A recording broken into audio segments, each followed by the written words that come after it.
Terima kasih pemirsa Anda masih bersama kami. Pemirsa, dari data Korlantas Polri sepanjang tahun 2024 terdapat 1.150.000 kecelakaan lalu lintas dengan korban jiwa berjumlah sekitar 27.000 jiwa.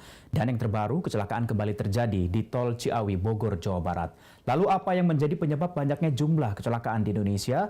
Untuk membahasnya saat ini saya telah terhubung bersama dengan pengamat transportasi Joko Setiowarno. Halo, selamat malam Mas Joko. Selamat malam, Mas Yusak. Baik, apa kabar, sehat ya Mas? Alhamdulillah. Alhamdulillah, oke. Mas Joko, ini kita baru saja mendapatkan kabar duka gitu ya dengan adanya kecelakaan beruntun di Tol Ciawi. Apa yang ingin Anda sampaikan dari musibah ini, Mas Joko? Ya, yang pertama turut berduka cita bagi keluarga yang menimpa musibah. Semoga ini jangan terulang kembali ya. Tapi tentunya kalau pemerintah tidak mengambil tindakan yang segera, ya akan terulang kembali. Masalah di tol, bukan di tol, itu adalah masalah lokasi. Artinya akar masalahnya yang harus dibereskan, karena ini sudah carut-marut di angkutan logistik kita. Terutama kaitannya sama keselamatan, kita tuh sekarang tuh dalam kondisi darurat keselamatan untuk transportasi jalan. Entah itu truk, bisa juga bis, dan sebagainya. Cukup tinggi angka kecelakaan. Kita tidak pernah turun dan selalu meningkat setiap tahun. Oke, baik. Mas Joko, karena tadi kita membahasnya adalah terkait dengan transportasi yang ada di jalan begitu ya. Menurut Anda, ini banyaknya jumlah kecelakaan yang terjadi ini lebih apa? Diakibatkan karena human error kah? Atau memang kelayakan dari kendaraan itu sendiri tidak layak jalan? Atau ada yang lainnya begitu Mas Joko? Ya, ini berbagai macam ya. Jadi sudah begitu banyak. Kalau secara umum kecelakaan kita itu memang kita itu penegakan hukumnya lemah. Secara umum ya, entah itu di angkutan barang, angkutan penumpang, ya itu penegakan hukum kita lemah. Tapi kalau lebih spesifik lagi, kalau di angkutan barang ini memang ada persoalan di tata kelolanya, ya ada persoalan di transaksinya. Karena dulunya angkutan barang ini ada ikut peran serta pemerintah untuk menentukan tarif.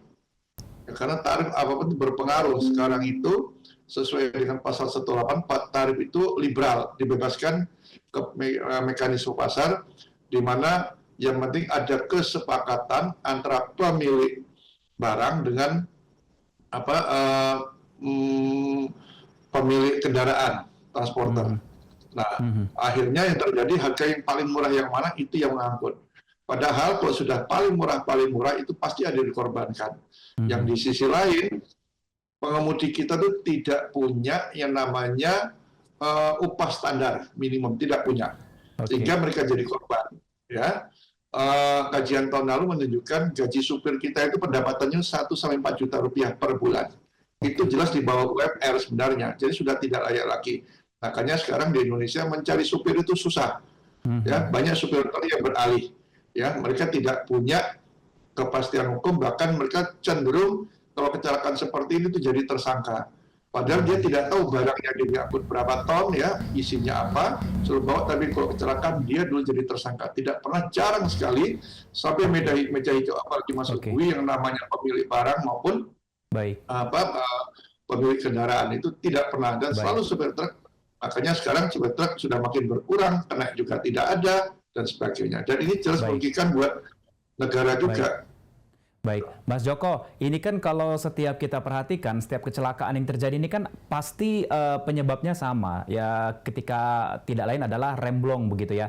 Ini bagaimana nih solusi untuk dari mungkin pemerintah? Apakah harus melakukan pengecekan dalam jumlah usia kendaraan ataupun pengecekan berkala terkait dengan kelayakan jalan dan juga remblongnya, bagaimana Mas Joko?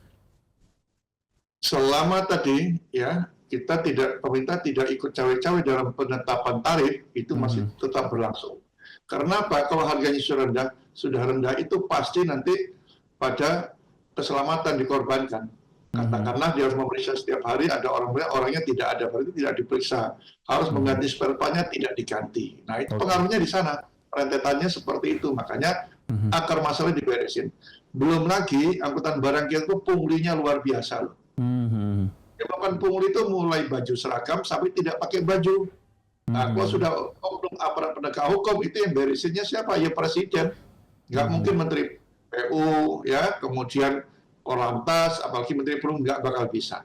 Makanya kami minta agar ini dilakukan oleh presiden. Minimal Menko Infrastruktur lah kalau sekarang ya harus bertindak. Oke, baik Mas Joko, dari banyaknya jumlah kecelakaan ini gitu ya, apa evaluasi yang harus diperbaiki untuk transportasi kita?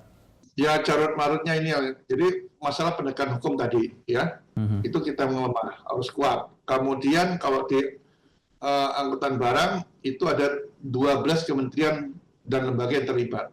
Berarti di situ minimal Menko yang harus melakukan pembenahan. Kalau tidak presiden, apalagi tadi saya sebutkan punglinya itu memberatkan perusahaan juga, yang mengurangi pembiayaan untuk keselamatan, untuk pemeliharaan dan sebagainya. Meskipun ada KIR itu kan tiap 6 bulan.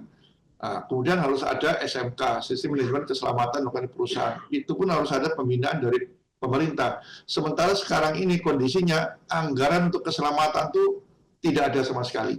Bahkan KNKT hari ini mau melakukan investigasi itu tidak punya anggaran.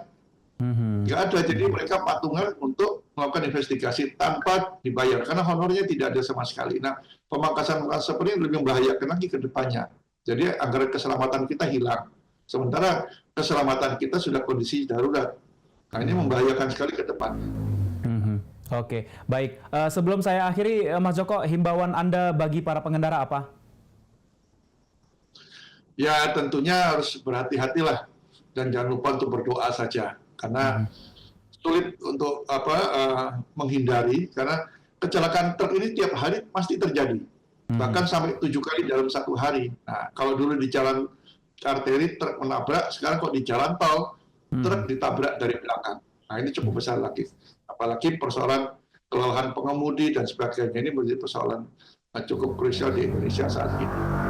Oke, baik, dengan adanya banyaknya jumlah kecelakaan di Indonesia, semoga nanti ada evaluasi dari pemerintah terkait dengan hal ini dan bisa bekerja sama dengan pihak-pihak terkait untuk dapat mengurangi kecelakaan lalu lintas di jalan raya. Terima kasih pengamat transportasi Joko Setiowarno. Terima kasih Mas Joko atas waktu Anda. Selamat malam. Terima kasih, selamat malam. Ya, pemirsa, informasi lainnya akan kami hadirkan usai jeda. Tetaplah bersama kami di Berita Nasional Malam.